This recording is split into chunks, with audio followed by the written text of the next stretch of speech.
you know that building is made from different types of material. So which things require for making the building? Yes. Which thing require for making the building? Cement. Yes. Bricks. Yes. Sand. Okay. Yes. Iron rod. Okay. Very good. So many things are there that building require many things. Bricks, cement, gravel, sand, water. Okay. So for making the brick structure of the building, bricks play a very important role. If you keep the bricks in the systematic manner, then you will see the wall. So same thing is that all the living organisms, they are made by what thing? Yes, all the living organisms, they are made from same. So have you seen the same? No. Because why? It is microscopic. Very good. It is very small. It is tiny. It is microscopic. So today we want to learn about the cell. So in the beginning, in the very first time, who discovered the cell? Okay. So anyone read this discovery of the cell? Yes. In 1965, Robert Hooke observed slices of cork from the bark of a tree under a simple magnifying glass. He noticed small boxes or compartments in the cork slices. Okay. Sit down. So Robert Hooke observed slice of cork from a bark of a tree under a simple magnifying glass. Now my question is that why he observed this cork of the slice under magnifying glass? Why not under the microscope? Why not under the microscope? उसने cell को देखा है, वो जो cell है वो magnifying glass से देखा है. अब पहली बात तो ये है, मैग्नीफाइंग ग्लास का मतलब क्या है?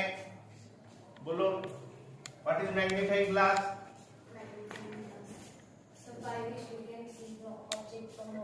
Okay, but what is magnifying glass? क्या होता है मैग्नीफाइंग ग्लास? आपने देखा है मैग्नीफाइंग ग्लास को? कंपास में रहता है. मराठीत काय म्हणतात त्याला? भिंग. मॅग्निफाइंग ग्लास म्हणजे भिंग, आणि भिंगामुळे आपल्याला काय दिसते? मोठं दिसते. Okay. My question is that why he observed the slice of cork under simple magnifying glass? So reason is very simple that at that time there is no discovery of the microscope. In 1665 उसने जब वो देखा था, उस समय क्या हुआ? उस समय माइक्रोस्कोप की डिस्कवरी नहीं हुई, ये समझ में आया. और इसीलिए उन्होंने क्या किया? You observe the slice of cork under the magnifying glass. Now you see that the structure of this cork. Now what is mean by cork? ये आपको लिखना भी है. What is mean by cork? cork का मतलब क्या है? ये शब्द आपने कहाँ सुना है? हाँ? What is mean by cork? अरे जहाँ भी सुना है बताना है, तुरंत बता. यस, cork क्या है? What is cork? हाँ. Yes. What is mean by cork? Part of the bark of tree. Part of the bark of the tree. Okay, very good. So cork is a part of the bark of the tree. इससे मेरा question तैयार हो गया. What is mean by bark? Barla मराठीमध्ये काय म्हणतात? झाडाची साल. बरोबर आहे. आणि मी जे तुम्हाला सांगितलं, मैंने आपको जो बताया, कॉर्क एक शब्द आपने कहा सुना है? सभी को क्रिकेट आता है या पसंद करते हैं? तो उसमें कॉर्क का बॉल होता है, नहीं होता है बॉल? अगर वो बॉल फूट जाता है तो आपको उसके अंदर में जो मटेरियल मिलता है वो कॉर्क है। ये ध्यान में रखना भी। इसके बाद में उसको लेदर का कवरिंग होता है ना, लेकिन अंदर में जो उसका बेस है, it is made by cork. Now he observed it is in the form of boxes। अभी मैं एक स्ट्रक्चर आपको निकाल के दे रहा हूं, आपको पहचानना है कि इसको आपने कहां देखा है।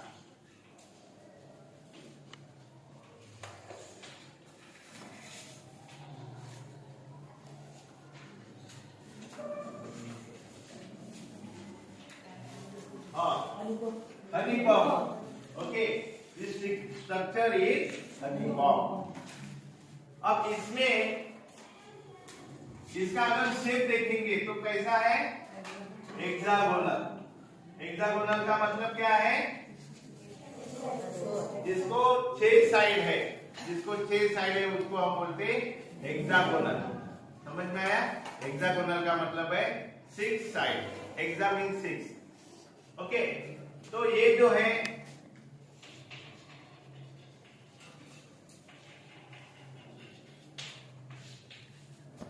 जैसे यहाँ पे 6 क्लास है, 7 क्लास है, 8 क्लास है, 9 क्लास है। अब इसको हम क्या बोलेंगे? वो बाजू वाला क्लास है, वो एक क्लास है, ये दूसरा क्लास है, इसके बाजू में तीसरा क्लास है, इसको हम क्या बोलेंगे? जैसे यहाँ पे है, ये 1 है, ये 2 है, ये 3 है, ये 4 है, इसको क्या बोलेंगे? इसके बीच में पार्टीशन है, दोनों क्लास के बीच में दीवार है, वैसे ये क्या है? कंपार्टमेंट है। इसको क्या बोलते हैं? कंपार्टमेंट। कंपार्टमेंट का मतलब क्या है? कंपार्टमेंट म्हणजे जागा। कंपार्टमेंट म्हणजे एक विशिष्ट खोली, जागा है ना। बॉक्स मध्ये कंपार्टमेंट म्हणजे 1 box, another box, second, third, like that. यहाँ पे भी आप देख सकते हैं, you see many compartment. Okay, each is separated from the wall or partition. इसीलिए जो सेल जो होते हैं वो 2 सेल के बीच में पार्टीशन होता है, वॉल होती है। Okay, cell has a outer boundary. जैसे हम मकान बनाते हैं और उसको वॉल कंपाउंड बनाते हैं, वो बाउंड्री हो गई है ना। वो बाउंड्री क्या करती है? मकान के अंदर में जो भी है उसका प्रोटेक्शन करती है। वैसे ये जो सेल है, ये जो सेल है, यहाँ पे क्या है? ये सेल मेम्ब्रेन है, और ये सेल मेम्ब्रेन क्या है? Outer most layer. Okay, outer most layer of the cell. Cell membrane है outer most layer of the cell. अब ये जो मॉडल है,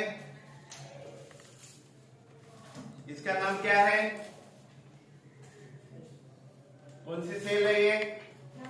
प्लांट सेल। Plant cell. और दूसरी सेल कौन सी है? आज हम प्लांट सेल के बारे में पढ़ेंगे। अब प्लांट सेल जो है, जैसे मैंने आपको बताया था,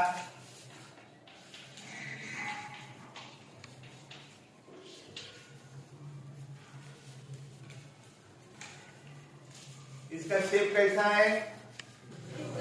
हेक्सागोनल है ना। शेप ऑफ द सेल कैसा है? हेक्सागोनल। कोई एक आके इसके बारे में 5 लाइन बता सकता है? इसके बारे में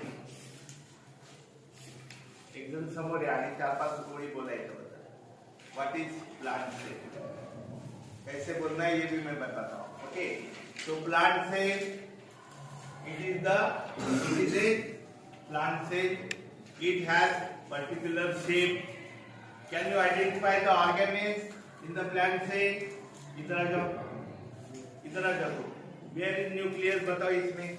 ये लो, न्यूक्लियस कहाँ पे है? Where is nucleus? Centrally located। कौन सा दिखाओ? हाँ, very good। देख लो, centrally located dense body is called as nucleus। Okay, ठीक है। इसके बाद में ये जो है, मैंने अभी बताया था आपको, आउटर मोस्ट लेयर है ना, cell membrane. But In case of plant cell, there is additional wall. Cell wall. याला additional wall है. Is it present in the animal cell? No. Animal cell में नहीं होती है. Plant cell में होती है. ठीक है? तो हम लिख सकते हैं प्लांट सेल में सबसे पहले क्या है? सबसे पहले क्या है? Cell wall. उसके बाद में है सेल मेम्ब्रेन. सेल मेम्ब्रेन त्याच्यानंतर आतमधली सेल मेम्ब्रेन आहे, ही जे सेल मेम्ब्रेन आहे, सेल वॉल आहे. Now there is a jelly like substance present between the nucleus and cell membrane. Jelly like. Very good. It is called as cytoplasm. देखो science का जो भी स्टडी है ना वो सिस्टमेटिक है. अगर आप साइटो बोलते हैं, साइटो का मतलब है न्यूक्लियस, साइटोप्लाज्म. और साइटोप्लाज्म ये शब्द दिखने के बाद तुरंत ध्यान में आना चाहिए कि there is a jelly like liquid present between the nucleus and cell membrane.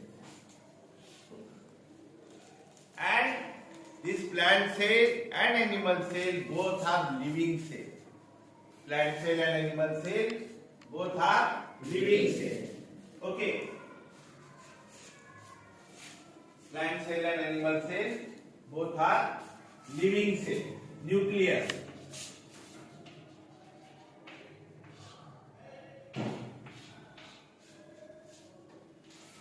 और इसके बाजू में अगर आप देखेंगे, न्यूक्लियस के बाजू में आप देखेंगे there is a open blank space.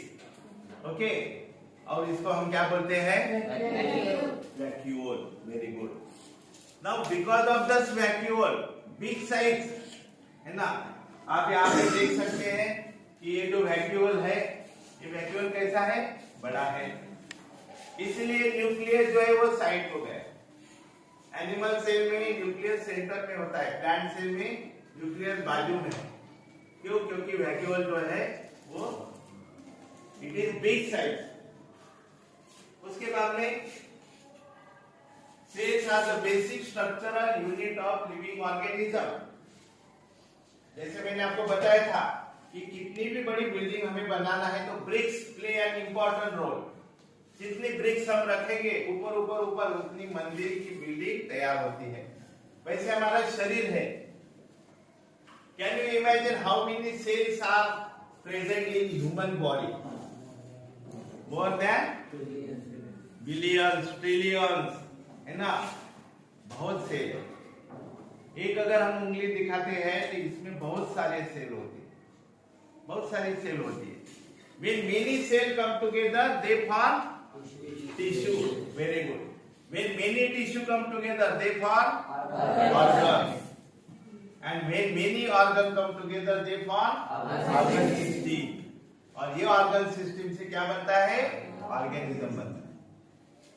ऐसे सेल जो है इसीलिए बताया है कि cell is the basic structural unit of living organism. Basic एकदम महत्वाचा बेस.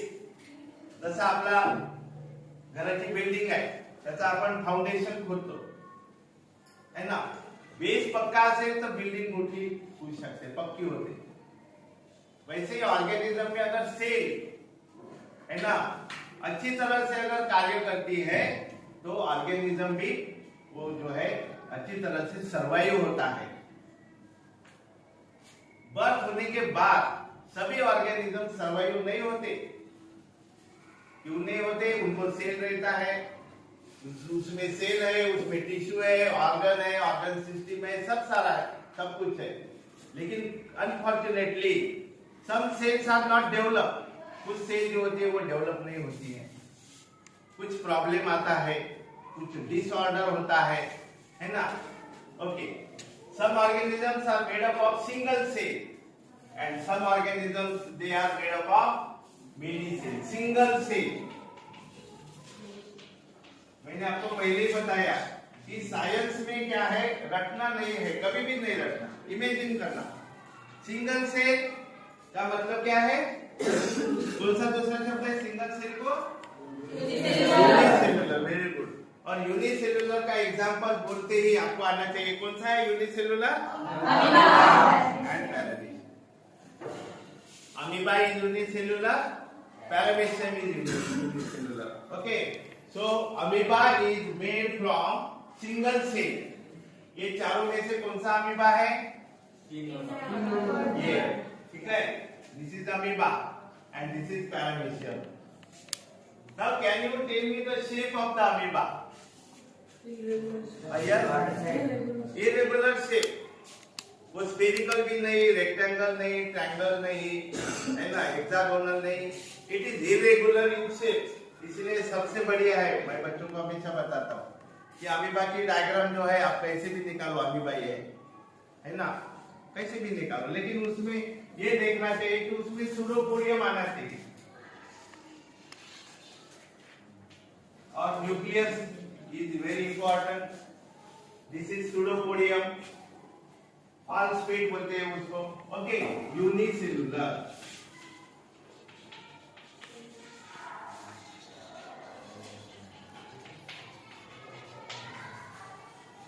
अभी सीधी सी बात है कि अगर वो यूनिसेलुलर है, एक कैसे से बना है, लिविंग है या नहीं है?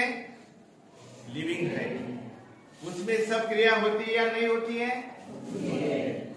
उसमें रेस्पिरेशन होता है, एब्सॉर्प्शन होता है, डाइजेशन होता है, सब कुछ होता है उसमें।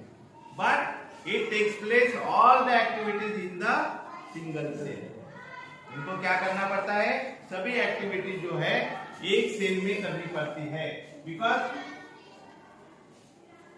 अभी यहाँ पे फूड पार्टिकल है, अब यही यूनिसेलुलर है तो फूड पार्टिकल भी यूनिसेलुलर बहुत छोटा होगा, माइक्रोस्कोपिक होगा, और ये पानी में रहता है।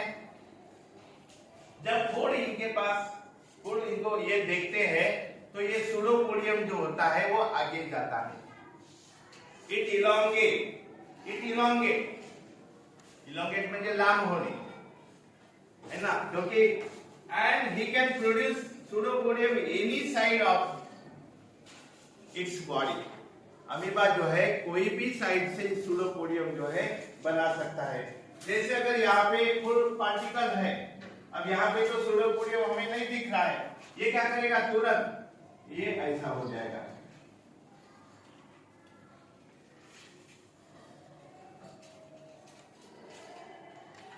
तुरंत सूडोपोडियम वहां पे तैयार हो गया है, और वो सूडोपोडियम नजदीक आता है और फूड पार्टिकल जो है वो अंदर चला जाता है। यहाँ पे ये आ गया, ये और आगे आ गया,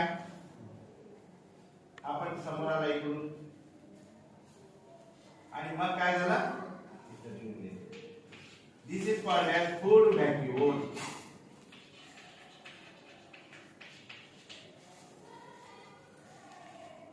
हमारे लिए डाइजेस्टिव सिस्टम है, वेल डेवलप डाइजेस्टिव सिस्टम है ना, माउथ है, टीथ है, टंग है, many digestive juices are present in our body to digest the food, है ना। ये सब जो है ये हमारे शरीर में अलग से डाइजेस्टिव सिस्टम है, इसलिए हम इसको कर सकते हैं। हम खाना जो है खाने के बाद कुछ समय के बाद वो डाइजेस्ट होता है, हमारा शरीर डेवलप होता है, हमारी ग्रोथ होती है। वैसे ही अमीबा जो है, ये अमीबा छोटा है, यूनिसेलुलर है, माइक्रोस्कोपिक है, सिंगल सेल है, इसलिए इसका फूड भी माइक्रोस्कोपिक होगा। और ये फूड अंदर जाने के बाद then it absorb in it cell, उसके अंदर वो एब्सॉर्ब होता है, और उसके बाद में फिर ये आगे जाता है, और यहाँ आने के बाद जितना भी एब्सॉर्ब हो गया, यहाँ आने के बाद फिर से सूडोपोडिया द्वारा ही वो अनडाइजेस्टेड जो पार्टिकल है वो बाहर निकल जाता है। तो ये ध्यान में रखना है, कोई भी ऑर्गेनिज्म के बारे में हम अगर पढ़ते हैं तो उसके बारे में पहले सोचना है कि ये इसका स्ट्रक्चर क्या है, इसका फंक्शन क्या है। यहाँ पे जो दिया है, cell is the basic structural and functional unit of living organism. Basic structure आहे त्याला विशिष्ट रचना आहे सेलला फंक्शन आहे त्याला एक कार्य दिलेलं आहे जसं आपले बोट आहे आपल्या बोटांमध्ये जे टिश्यू आहे ज्या सेल आहे ज्या टिश्यू आहे त्याचं कार्य वेगळं आहे आपले डोळ्यामधले जे सेल आहे टिश्यू आहे त्याचं कार्य वेगळं आपल्या कानामधले जे सेल आणि टिश्यू आहे त्याचं कार्य वेगळं आपल्या तोंडामधल्या टिश्यू सेलचं कार्य वेगळं आपल्या डायजेस्टिव्ह सिस्टीम मधल्या सेल टिश्यूचं कार्य प्रत्येकाचं कार्य ठरवून दिलेलं okay that is why this is very important so organism made up of many cells ये तो आपको मालूम है it is called as multicellular organism जैसे यूनिसेलुलर ऑर्गेनिज्म है वैसे मल्टीसेलुलर ऑर्गेनिज्म है मल्टीसेलुलर ऑर्गेनिज्म के एग्जांपल कौन बताता है यस मल्टीसेलुलर ऑर्गेनिज्म के एग्जांपल ऊपर होता हाँ ह्यूमन है डॉग है कैट है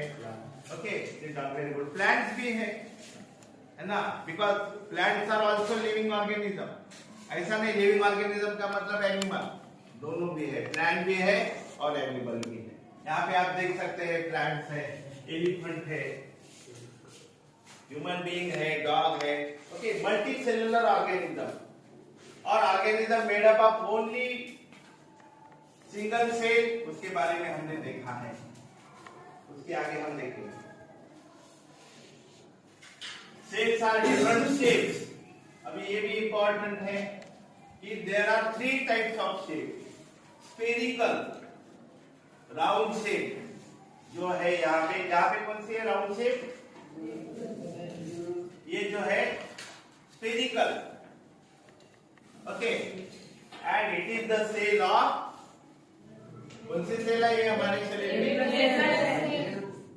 ये सेल का नाम क्या है रेड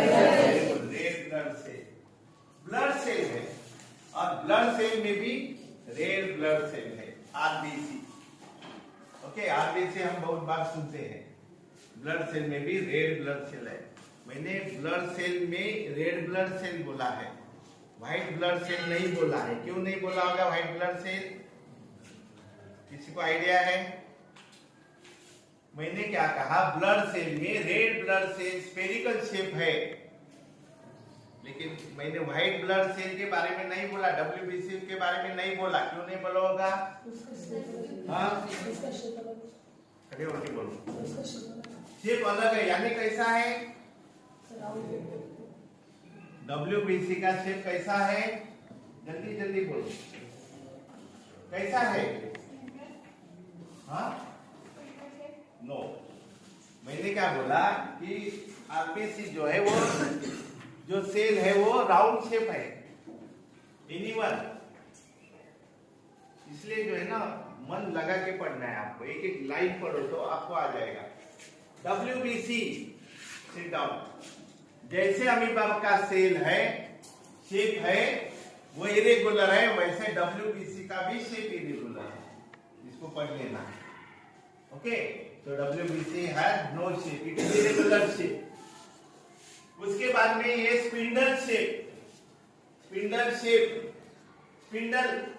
स्पिंडल का मतलब क्या होता है बीच में है ना ऐसा है ये स्पिंडल शेप मध्यभागी फुगीर आणि टोकाकडे असं निघतं spindle shape muscle shape spindle shape यानी मसल शेप ओके और long branch nerve shape long branch nerve cell अब नर्व सेल हमारे शरीर में कहाँ होती है हमारे शरीर में नर्व सेल कहाँ होती है हाँ बैकबोन में होती है हाँ ब्रेन में होती है बोलो बताना है गलत हो जाएगा और क्या होगा बोलो नर्व सेल हमारे शरीर में इसने बोला बैकबोन में होती है इसमें बोला ब्रेन में होती है हाँ nerve cell start from brain to it come with spinal cord. हाँ ब्रेन से चालू हो जाती है स्पाइनल कॉर्ड में जाती है पूरे शरीर में है ना वेरी गुड पूरे शरीर में है अब मैं क्या कर रहा हूँ एक एक्टिविटी मैं आपको बताता हूँ आपने देखना है और खड़े हो जाओ आपने देखना है और ये बताएगा कि मैंने क्या किया। ठीक है, आंख बंद करो। आपने नहीं बोला क्या किया मैंने? हाँ, वही। इसका मतलब क्या है? इसने आंखें बंद की, मैंने हाथ पकड़ा उसका, मैंने टच किया। कौन सी सेल एक्टिव हो गई? Nerve cell. अगर किसी के हाथ में अगर हम आइस क्यूब रखते तो वो आंख बंद करके बोलेगा दिस इज आइस। छोटा बच्चा होता है, आपको मालूम है, जब वो छोटा होता है मम्मी क्या करती है, चपाती बनाती है और तवा नीचे रख देती है गरम वाला, और वो जाता है क्राउलिंग करके और टच करता है, बहुत रोता है। वो जिंदगी में कभी हाथ नहीं लगाता, because he know it is very hard. जरूरी नहीं है हाथ बंद हो या चालू रहे, वो बता सकता है because of only the nerve cell. It is only because of the nerve cell. So there is a network in our body, है ना। कांटा हमारे पैर में जाता है, लेकिन हम नीचे नहीं ना देखते हुए बोलते हैं अरे कांटा चुभ गया है, बहुत जोर से चुभ गया है, because of the nerve cell. Okay, because of this nerve cell. So nerve cell play very important role in our body. Each cell play important role. ऐसा जरूरी नहीं नर्व सेल ही बहुत कार्य करती है, बाकी डब्ल्यूबीसी नहीं करती, आरबीसी नहीं करती, ऐसा नहीं, सभी सेल। इसीलिए तो सेल बहुत इंपॉर्टेंट है ना। सेल इंपॉर्टेंट है क्यों है? क्योंकि it is A part and parcel of our body. ध्यान में आ गया? तो आपको समझ में आया कि what is cell? Unicellular organism, multicellular organism. Cell is the basic structural and functional unit of living organism. Unicellular organism perform all the activity in the single cell only. सभी एक्टिविटी वो सिंगल सेल में करते हैं। Okay, multicellular organism, there are different organ system present in their body. Digestive system अलग, respiratory system अलग, circulatory system अलग। Okay, so now you write down the homework question. Homework के लिए लिखो define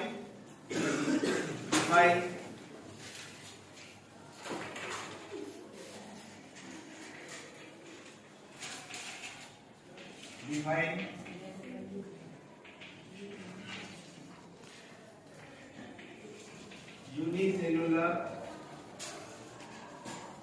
and multicellular organism. Define unicellular and multicellular organism. इसके बारे में आपको लिखना है with example.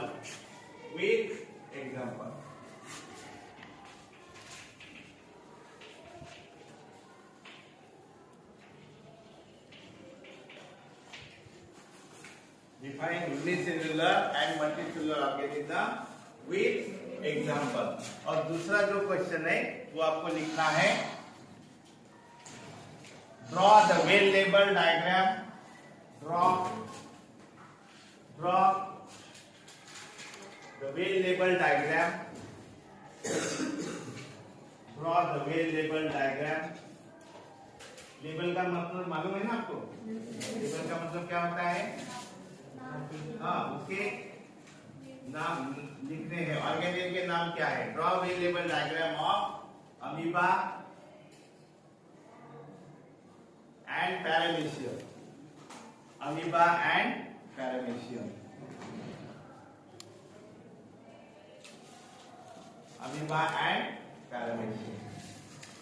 और आप सभी को ये जो है ईश्वरी वानखेड़े ने ये बनाया है, मॉडल है, it is just like a toy. Okay, ये आपको बनाना है। आप अलग से बना सकते हैं, अमीबा बना सकते हैं, आप पैरामीशियम बना सकते हैं, एक आधा ट्री बना सकते हैं आप, है ना।